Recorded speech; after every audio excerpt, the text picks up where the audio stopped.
Thanks, Lou. Great to see you all here face to face and online. We have, how many people do we have online? We have about 10, 15 people online. So great to see you. Can I just introduce everyone? Can I grab your attention? Can I just introduce you to our course coordinator, Lana, the amazing Lana. You've just heard her speak. And then we have our wonderful wheel team, Kim and Annalise. And you'll get to know about all of us a bit more in a moment. But Lana is going to do our acknowledgement of country. Flinders University. I need this closer to my face, don't I? Oh, maybe I should use that. Thank you. Flinders University acknowledges the traditional owners and custodians of the lands on which its campuses are located. We teach and learn across a broad range of Aboriginal lands. We honour their elders, past, present and emerging. We meet today on Kaurna land, so welcome to Kaurna land, or welcome to Kaurna country. The Uluru Statement recognises that First Nations sovereignty was never ceded and that this sovereignty comes from the ancestral tie between the land and its people. Always was and always will be Aboriginal land.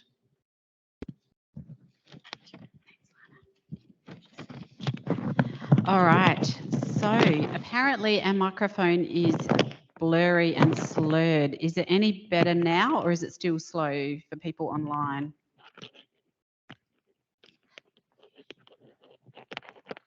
Does it sound all right for you guys? Yeah? Okay, unless I hear otherwise, I shall keep going. Okay, all good. And just letting you know that we're being recorded for those who can't see the screen. So, welcome. This is all about what you need to know about placements. And I'm sure that even after speaking about it for half an hour, you'll have many questions. And then even later on, when you go on placement, you'll have even more questions. But we will try our best to answer your questions. So as I said before, this is Kim and we have Annalise. And they are what's called our Work Integrated Learning Support Team, or our WIL team. My name's Johanna Malcolm and I'm the Academic Field Education Coordinator. And then we have Professor Lorna Hallahan, who is the Academic Lead Field Educator. And she's online. Did you want to say hello, Lorna? I will. Greetings to everyone. I'm sorry I'm not there with you. But I'm sure that you're in very, very fine hands with Johanna and Kim and Annalise. And you probably won't have to deal with me about field education matters because I'm dealing with the agencies and with some of the bigger academic issues. But should you have any issues that you need to work through with Johanna, she will always talk with me about it anyway. So welcome to the Master of Social Work and welcome to your placement experiences. Thanks, Johanna. Thanks, Lorna. All right, so we are happy to answer questions at any time. I don't mind if you put your hand up or you can ask at the end of the session. But first of all, I wanted to play a bit of a game. So I want you to look at that image and I want you to think about what do you think that image means? What's the idiom? So what do you think? What phrase do you think that image stands for? Can you see it? It's got a clock with wings. Yeah, so it stands for time flies. So you can put it in the chat as well. I can't see the chat, so someone else can read it for me. So what I want you to do is I want you to call out or put in the chat the next picture what you think it might stand for. What saying do you think it might stand for?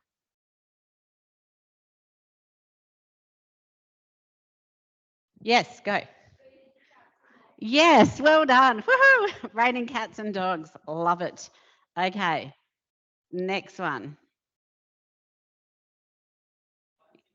Yes, once in a blue moon. Well done. Okay, last one.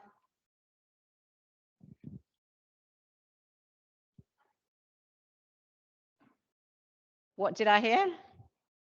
Oh, someone online got it. Cutting corners. Well done. Okay, so the reason that I do that for you is to remind you that it's all about the context. So those pictures might mean something different in another country or might have another meaning in another place. So social workers partner with people to address their personal difficulties and the structural barriers in their lives. They work with individuals, families, groups, and communities. So what do social workers do? You've just had a whole afternoon about this, but hopefully I'm not repeating myself, repeating what you've heard. But if I am, that's okay. You'll be able to answer the quiz at the end. No, there's no quiz, don't worry. So we work with, we celebrate differences, and the social work role itself is incredibly diverse. We may support people through one-on-one counselling, so working directly with individuals, group work, including health promotion groups, groups aimed at reducing social isolation, shared experience. I'm a group worker. I love running groups, and I think that they are a wonderful practice within social work because they help people develop relationships with each other, which become lifelong, and then they don't need a social worker.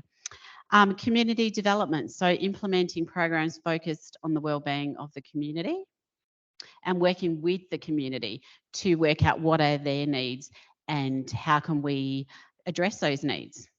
Advocacy, so including with and on behalf of people experiencing many issues, family violence, housing stress, financial, legal issues, NDIS. So really any system that a person has to negotiate in their life, social workers are the person that helps them to navigate those systems and advocate on their behalf. And policy. So we work in policy, developing evidence-based policies to inform government legislation and social work practice and government community services. So what is field education? Do you just go out onto a field and play football? Well, you might do actually if you have a community development placement, but it is a lot more than that. It is a core component of our social work courses. So both the bachelor's and the master's both have 2 social work placements of 500 hours each. So that's 1,000 hours of placement all up. So by the end of your qualification, you will be very experienced and had lots of social work learning. Field education is learning in the workplace environment in a human services practice setting. It's transferring that knowledge of what you learn in theory into the practice setting. It's learning under the supervision of a qualified social worker. It is the development of your professional identity. So working out what kind of social worker you are and how you work and your practice framework. It has various practice methods and its requirements. So these are the requirements that we are bound by, are set by the Australian Association of Social Workers. Why are you not moving along? There we go. So, as we said before, social work is a practice-based profession, but also an academic discipline that promotes social change and development, social cohesion, and the empowerment and liberation of people. It's based upon principles of social justice, human rights, collective responsibility, and respect for diversities are central to social work. Also underpinned by theories of social work, social sciences, psychology, humanities, Indigenous knowledge, ways of being, and engages people and structures to address the challenges and enhance their well-being. So what do you need to know? I've already told you 2 of the most important bits. Oh, shall I pass it over to you? Is this a bit for you or a bit for me? That's for me. Okay, so 2 placements of 500 hours each. So that's about 70 days or 18 weeks if you do 7.5 hours a day, 4 days a week. So your first placement usually is in your second semester of study for your Masters of Social Work. Your first placement in the bachelor's is usually in your 3rd year of study. Placements are coordinated by the Work Integration Learning Team, these lovely ladies here, and placements have to meet the Australian Association of Social Work accreditation requirements. You don't have to have a driver's license and access to a car, but it can be advantageous.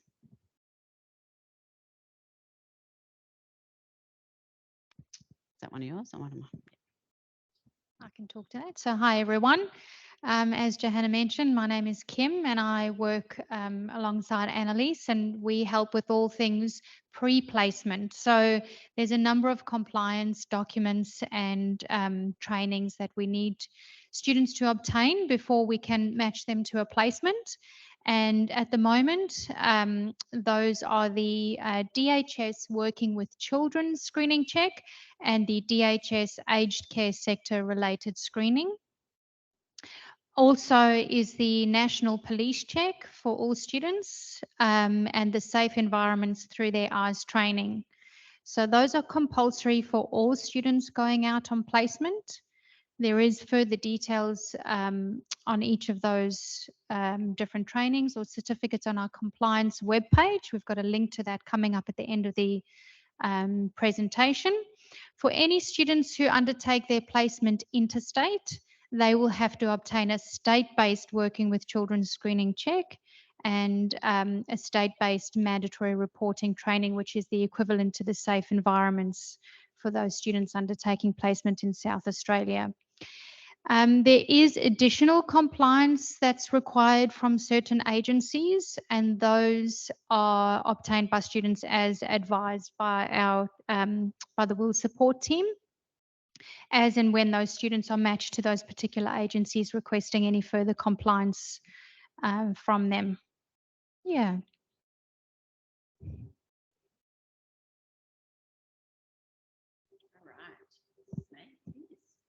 Thank you. So I just thought I'd show you some examples of past student placements. So this is a placement of students working within the community, and they were actually based here at Oasis, which is our wellbeing centre. So some of the things I were involved in included organising a weekly community market, organising weekly soup sharing events. They organised events and activities during Mental Health Week, during the Are You OK Day and morning tea. And they also organised various weekly groups at the Oasis Centre here on campus.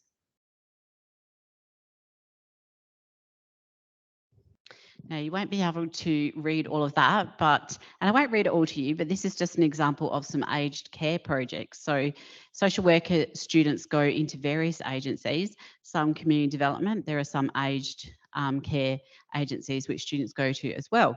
So this particular student, Bebe, undertook a project that was evidence-based, aligned with the aged care organisational practice and added value to their current policies, procedures and programs.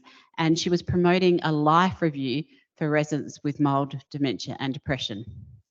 So I won't read all of that to you, but that's just an example of one of the projects that you could complete within an aged care setting. Because sometimes people think, oh, what am I going to do in an aged care setting? But there are so many different things, so many things that can add value to people's lives. This was also in an aged care setting. So this was Ashley, and she was working in the memory support unit and teaching cognitive stimulation therapy so that residents could have a better quality of life and have enjoyment. She was including the residents in exercises and singing songs and working with all of their senses. So that's another important area of work. This placement was within a school. So this student decided to work on equipping Year 11 students as mentors. So Ashley was involved in this project, and it stemmed from a grant to address the barriers that impact on Year 7 students transitioning successfully to high school. So Ashley facilitated group education sessions with the Year 11s to train them up to be mentors and sort of support Year 7s as they transitioned into high school. Then we have Lauren, who was placed in a Department of Education primary school, and she was able to look at the needs of the school. So often what we do is when we go into a placement setting, one of the first things is we look at, well, what are the needs of our target group? What are the needs of the students in the school or the residents in aged care or the members in our community. And so one of the needs that she found was that there were a lot of students who were isolated and disconnected. So because of doing that needs assessment, she then decided to organise and plan a buddy bench. And that was a really successful project.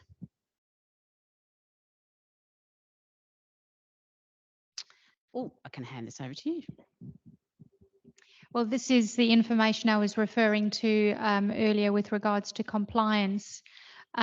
We have a CEPSWA work integrated learning flow site, which is really useful. So when you go in there, you can select your discipline, the social work space, and within there details all the compulsory compliance and how to obtain those, what to do with them, where to upload them. There's lots of useful information on there about interview preparation, because for each of the social work placements, I think Johanna will talk to this, but there is an interview process involved as well. So there's some really good guides on there to prepare you for those interviews to come. It's just a really useful page to go through and to reference as you prepare for placement. So yes, bookmark that one. There's our telephone number as well, and our email address, and we're always available to help. So swplacements@flinders.edu.au. Just to note, yeah, that all of the pre-placement, the process is, we do provide regular emails and things into the lead up. So don't feel like you have to take this all in now. We do here. We do provide those steps via email. And again, they're all listed, the process, the timelines, etc., on the flow page.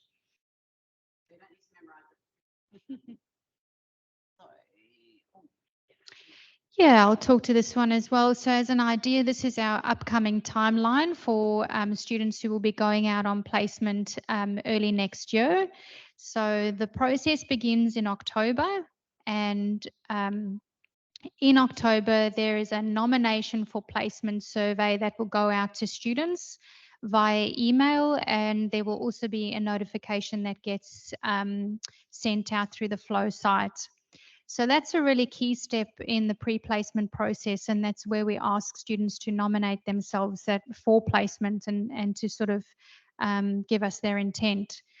And it's basically from that step of the process that we then start communicating with those students who are interested in doing placement in the upcoming semester. As part of that process, there will be our enrollment and course advisors will be checking eligibility on students, because of course there are some prerequisite topics.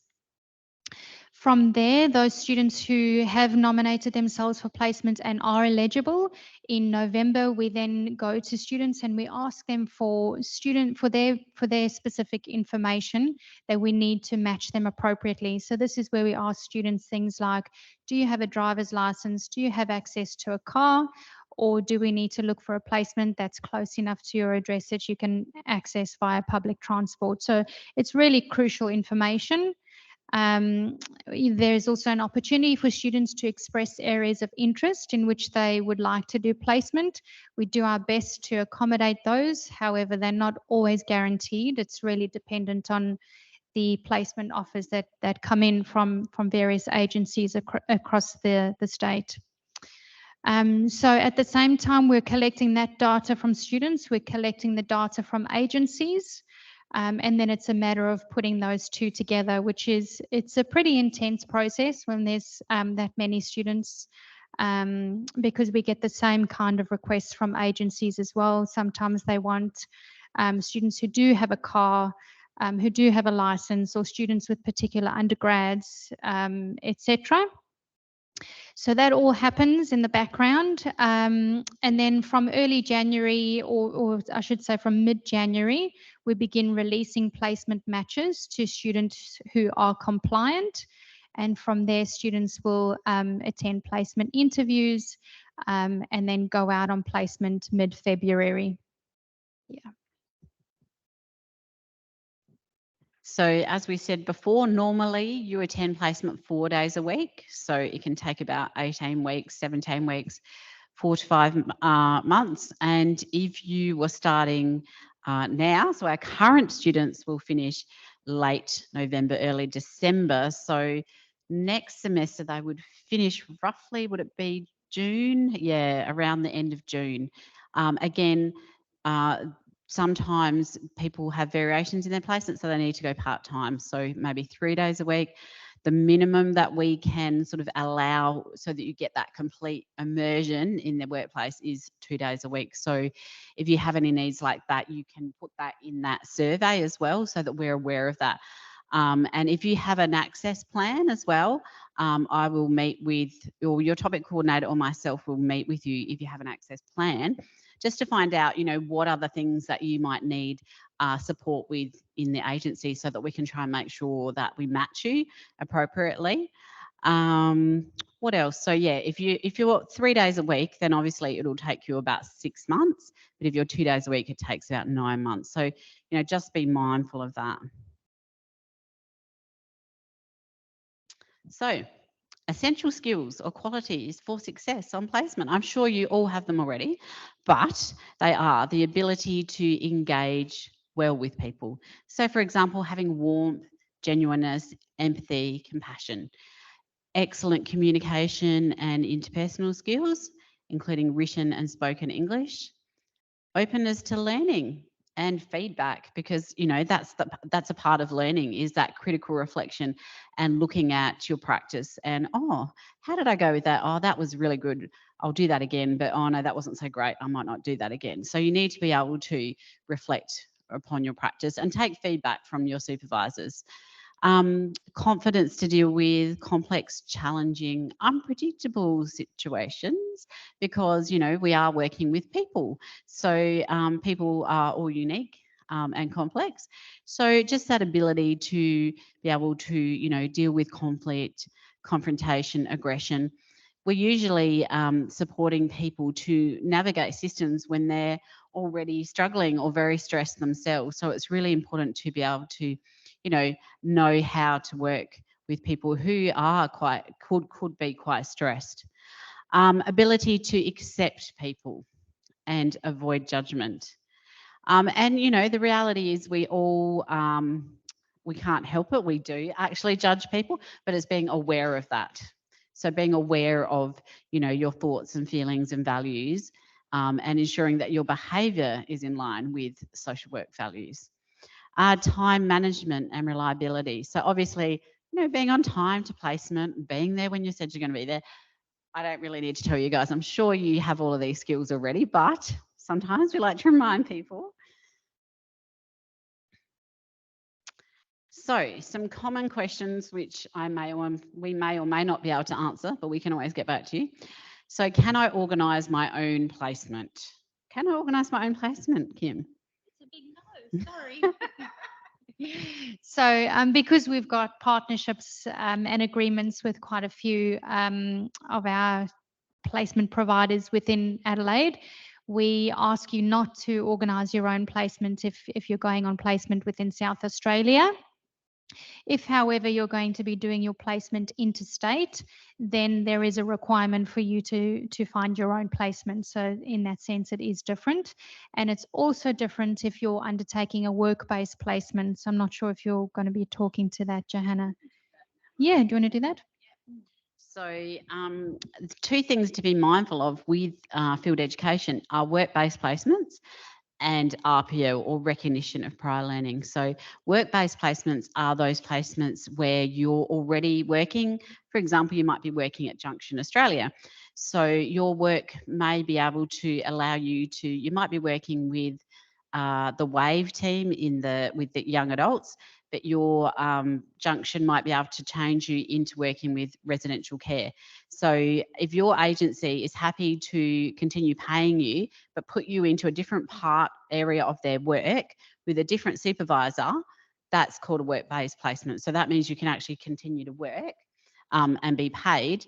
But again, we are bound by ASWIS requirements, and that basically says that you need to have a different supervisor to what you currently have in your work role, and your work role needs to be different. So you can't apply to do a work-based placement somewhere where in the same role that you're already doing. So say, for example, you're a support coordinator already, you can't then apply to do your work-based placement.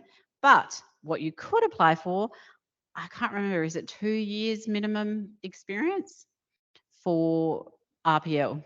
Yeah. 3.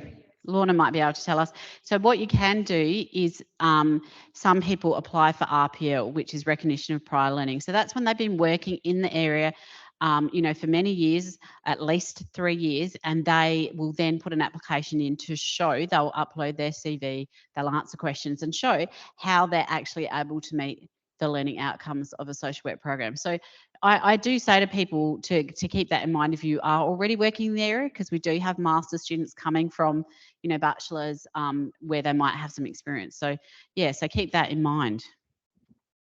Just something else worth mentioning there is if you are intending on doing a work-based placement or a placement interstate, as part of that pre-placement process that I explained earlier, we do ask students to identify that they will be doing a work-based placement or an interstate placement, because obviously in those two instances we will not be finding a placement for you. So it's really important that we know that either way.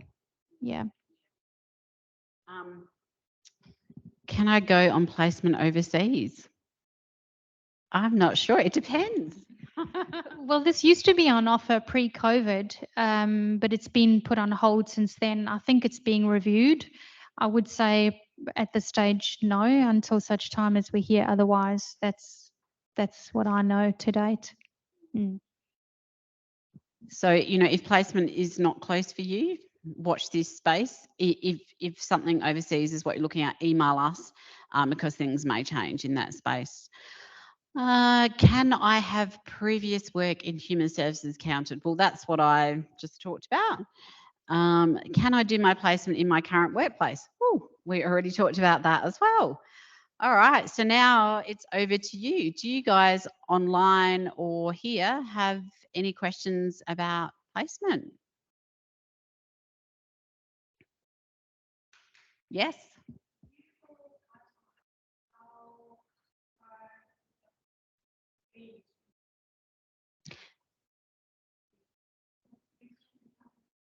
Yes. Yeah. So the question was for those online, if you go part-time, how hard is it to get a placement? We have found that it's actually not too bad, because there are agencies who actually only want students 3 days a week. So it's more about matter of making sure you put it in at the very beginning. And so then, because we're always looking for placements, like at the moment we're matching, we're almost finished, but we're continuously getting new matches and new placements. And all of us will ring up agencies and say, hey, look, we've got some part-time students coming through next semester, would you be keen? So as long as you give us the information, that's quite often a valid request for agencies. Any other questions? Yeah.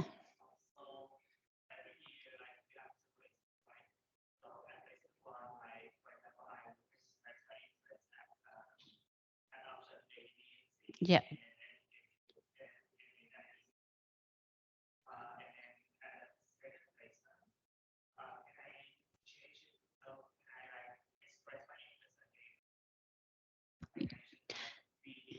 Yeah. So the question was, so for your first placement, you've, said you're interested in A, B, and C.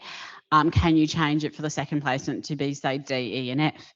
And so, yes, so you get it's the same process for each placement. So before each placement, you get another survey, questionnaire, put in your interests. The interesting thing, which I haven't touched on yet, is that according to the Australian Association of Social Work, you have to have 2 very different placements. So if, for example, you went to a school for your first placement, then you couldn't go to a school for your second placement.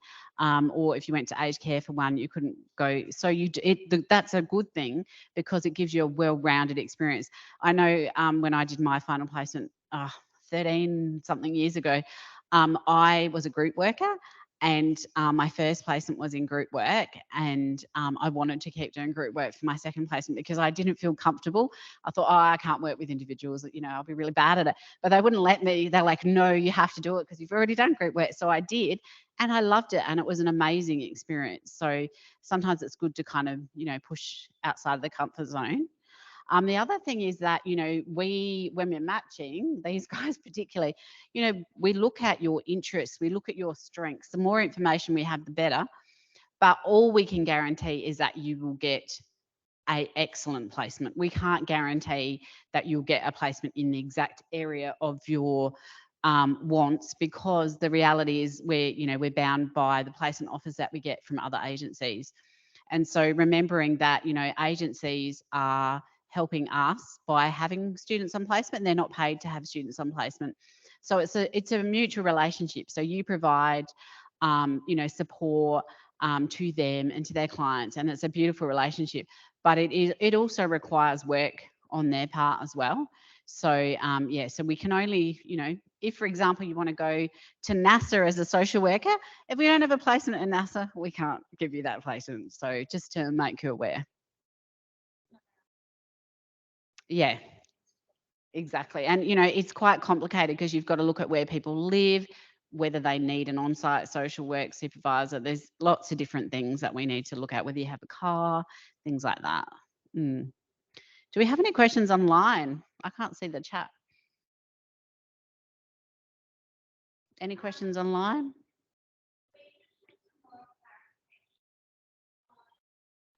Oh, brilliant. Yep. And did you answer it? Yes, so that's a good question. So we do have some full-time placements. It's not common, but it's definitely doable. But again, the sooner we know, the better, and then we can start approaching agencies to say, look, we've got some students wanting to come through at full-time. So be aware that most of you will be studying at least one topic alongside of your placement, and a lot of you too will be doing an intensive as well in the middle of it. So that can be a bit tricky doing full time, but sometimes people leave, like I left my final placement to the very end and I did all my topics first. So that was easy for me. Yeah, so that's a good question. I'll just talk to the other question regarding interstate, and I'll link that in with work-based as well. On the flow site that I referenced earlier, there's some information sheets there that go into detail about interstate placements and work-based placements, because there is an application process that needs to be followed, and forms that need to be filled in and signed by either your workplace or the interstate agency. And those then need to be submitted. There's timelines for those as well, and those are assessed by one of our social work academics, Johanna. Yeah, so Johanna actually assesses those. Yeah. Do we have any other questions? Yes. That's a good question. So can you do placements back to back? Not usually. There are the rare occasion where it does happen, but it would have to be a request. Now, who would the request go through? Would it be the course coordinator? Lorna might know this. It's not something that we normally do. You'd have to, you know, request, and then we'd have to look at your study plan and the reasons why. And that's a lot to do with not wanting you to burn out. Yeah. It's Lorna here. The education and accreditation standards ask that there's some time between the placements, and that's what we aim to do. But under certain circumstances, we are able to approve it, and that is a study planning decision that would be made by the course coordinator. Thank you, Lorna. Lorna is my fountain of wisdom. She knows everything. Were there any other questions? Yes.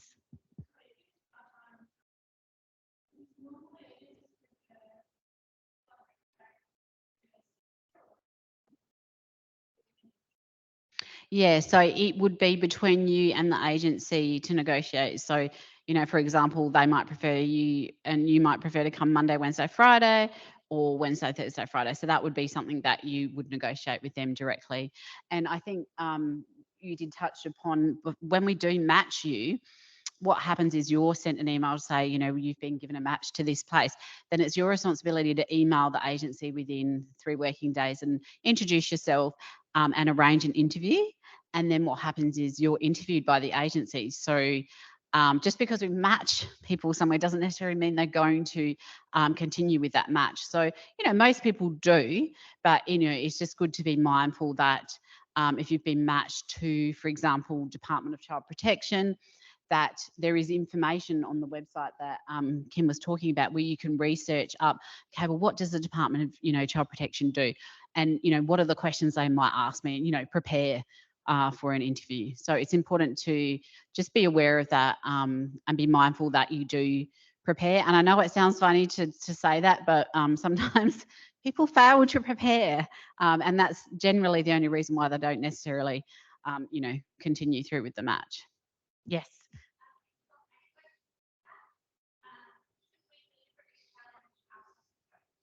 Oh, I like that question. Should we deliberately challenge our comfort zones? Well, what do you guys think?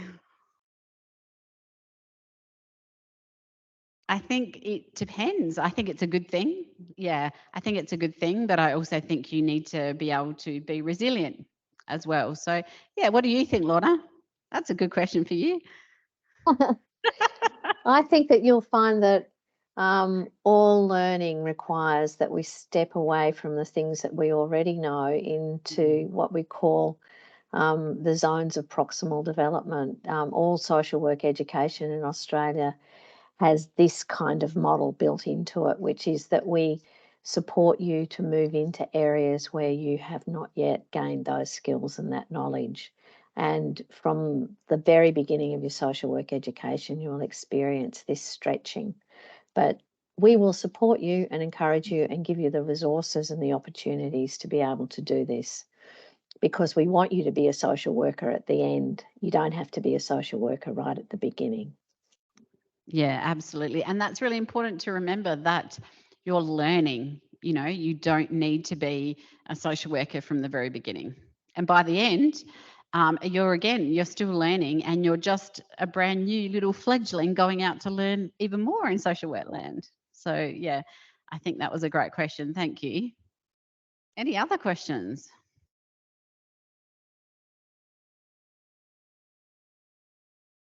We have very varied placements. So, at the moment, for example, we have the military, what's it stand, MESHA? What does that stand for? Military, yeah, education. Thank you. Military Emergency Services Australia. We have Anlicare, Junction Australia, Elder Care, various schools, Life Without Barriers, foster care, community centres, residential care, youth work, police force, yeah, you name it. We have some fantastic hosting agencies, and you get support. So if you're on a placement that doesn't have an on-site social worker, so lots of places do social work without an on-site social worker, you will have what we call an external field educator, which is someone we employ that meets with you each week to help you on that placement and connect the theory to practice. Yes.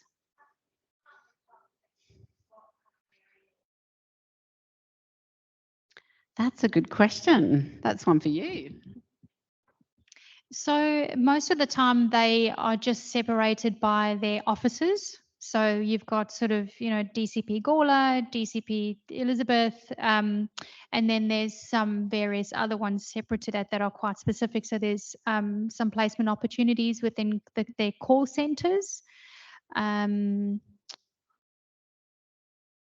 So that's mainly how they're separated, is really just by their location.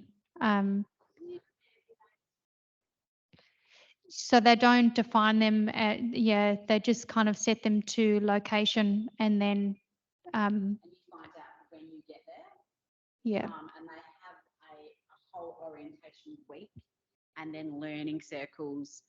So they have a whole orientation week, and then they have learning circles. I think it's either weekly or it could be fortnightly.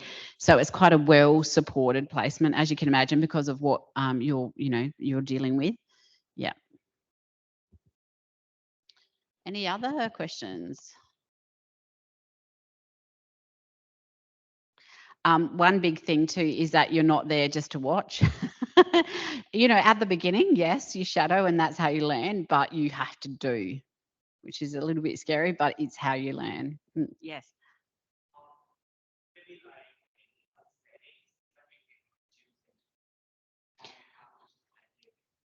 Yeah, so no. It's so when you fill out the survey, you give the preferences, and then we try and match you with those preferences. So it would be just too difficult to, it's already a big jigsaw puzzle, so it'd be really difficult to let people choose their placement. So, but we do ask for your input. Obviously, that's how we work out where to put you. But the tricky thing is, you might be really interested, for example, in a placement that requires a car, but you can't drive. So then you've got to be mindful of that. So I guess I think DCP require a license, don't they? Yeah. And confident drivers. So be mindful of that. So if that is something you're heading towards, make sure you have your license and you're a confident driver. Yes.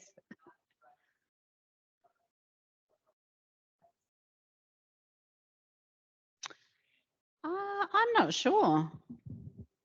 So you don't have to. An international license should be fine. That it is recognised here. However, if the agency has a specific requirement around that, and it does need to be an Australian license, the agency then tells us, and then we match appropriately. Yeah.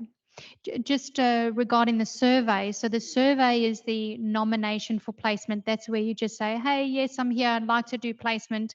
It's the step thereafter where we ask those students who have nominated for placement, then we email them and we give them then instructions on where to go to give us their pre-placement information, all of their personal information, such as their where they reside and their driver's license access, etc.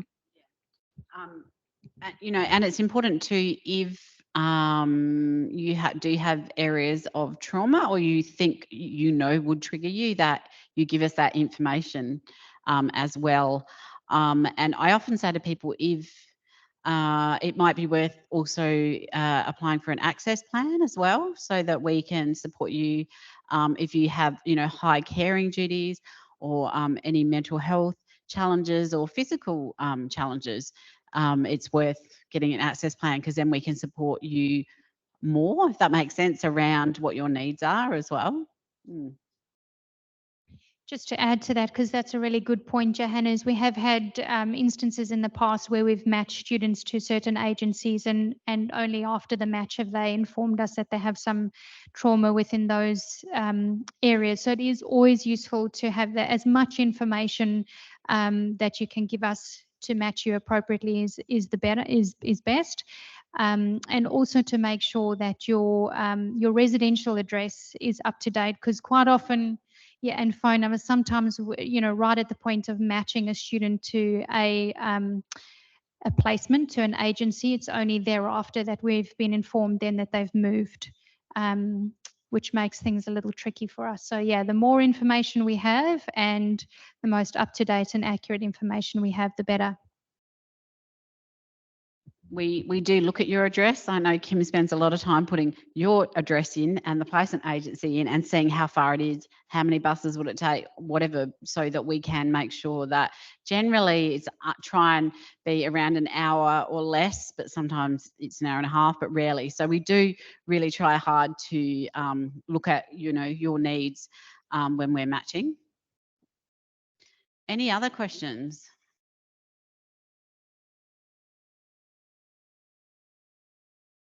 Any questions online? Do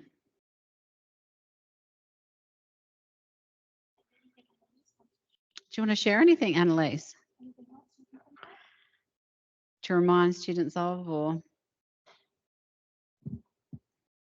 No? Okay. Lorna, would you like to say anything before we stop recording, and then we'll hang around for a little bit if anyone wants to come and ask us questions?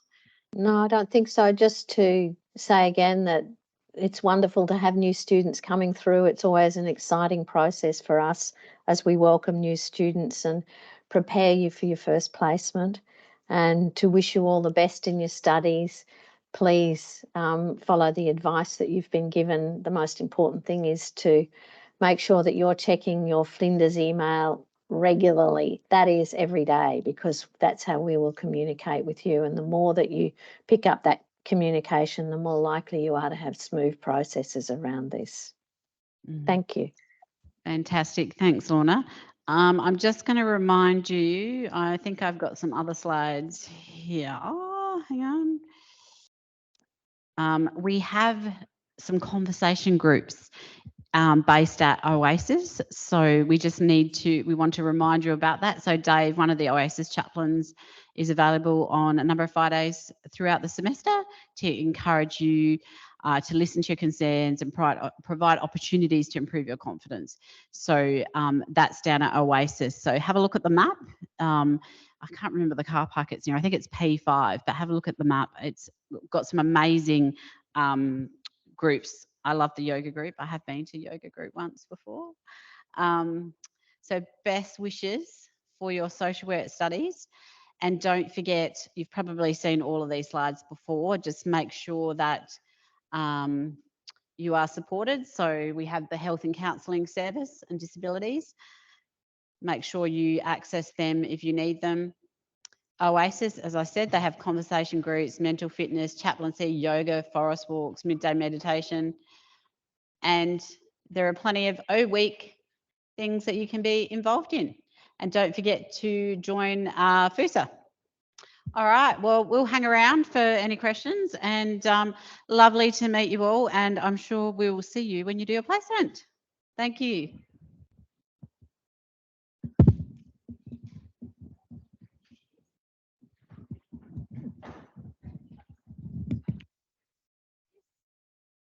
See you, Lorna. See you, everyone online.